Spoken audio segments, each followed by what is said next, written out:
Bigong makakuha ng TRO o ng Temporary Restraining Order sa Korte Suprema si Senador Bong Revilla para pigilan ang isinasagawang pagsusuri ng Ombudsman sa mga ebidensya kaugnay ng pork barrel scam. Pero handa na raw sila nina Senador Jinggoy Estrada sakaling arestuhin sila para sa kasong plunder. Dagdag pa ni Revilla, haharapin niya ito at hindi siya magtatago. May report si Jam Sisante. Hinihintay ang magiging desisyon ng Ombudsman kung magsasampa ito ng kasong plunder sa Sandigan Bayan kaugnay ng pork barrel scam. Sabi ni Senador Bong Revilla, kung mangyayari ito, hindi raw siya magtatago at hindi rin papalag sakaling siya ay arestuhin. I'm willing if they're going to get me in my house, then okay lang, sasama tayo. Hindi natin kailangan magkagulo eh. Hindi natin kailangan i-agitate ang ating mga kababayan. Itinatanggi ni Revilla ang alegasyon na nagbulsa siya ng 224 million pesos na kickback mula sa kanyang pork barrel na inilagak sa mga pekeng NGO raw ni Janet Lim Napoles. Si Senador Jinggoy Estrada na nadawit din sa pork barrel scam, handa rin daw para sa anumang desisyon ng Ombudsman. Nagbiro pa ng tanungin kung tatakbo ba siyang mayor ng Maynila sa 2016. Ang Manila Mayor, malabo yan? Hindi. Pwede. Sa Manila City Jail pagka nakulong, mayor ang tawag doon.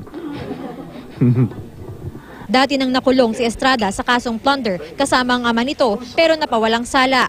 Inaakusahan naman si Estrada ng pagbulsa ng mahigit 180 million pesos na kickback, bagay na kanya ring itinatanggi.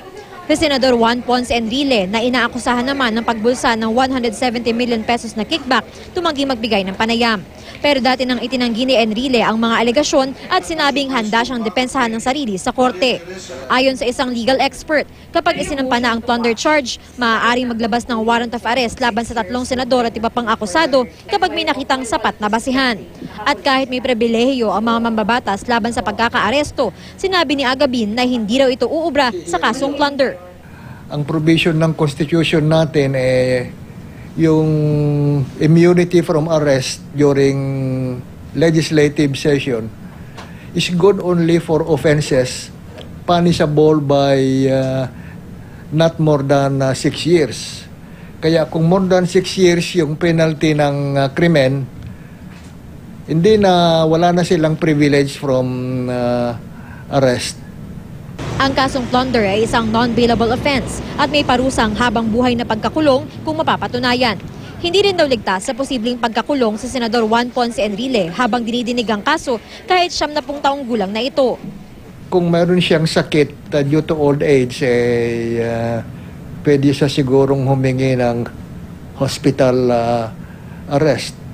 Nauna nang sinabi ni Ombudsman Conchita Carpio Morales na hindi siya dapat madaliin dahil kailangang sundin ang proseso. Jam Sisante, GMA News.